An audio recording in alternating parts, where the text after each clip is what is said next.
Hey everyone, welcome back. In this video, I'll show you how to receive BNB on Trust Wallet, step by step. Let's get started. First, open the Trust Wallet app on your phone. Log in using your passcode, Face ID, or fingerprint. Once you're on the home screen, tap the search icon in the top right corner. In the search bar, type BNB. From the results, select BNB. This will open the BNB token page. Now tap the Receive button.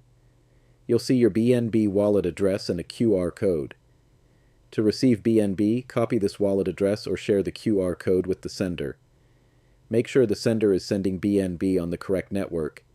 Important reminder, BNB exists on multiple networks, such as BNB Beacon Chain and BNB Smart Chain. Before sending, always confirm that the network selected by the sender matches the network shown in your Trust wallet. Sending BNB on the wrong network may result in lost funds. Once the transaction is sent, your BNB will appear in your Trust wallet balance after the network confirms it. And that's it. You've successfully received BNB on Trust Wallet.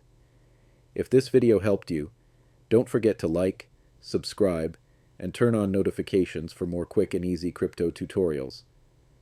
Thanks for watching, and I'll see you in the next one.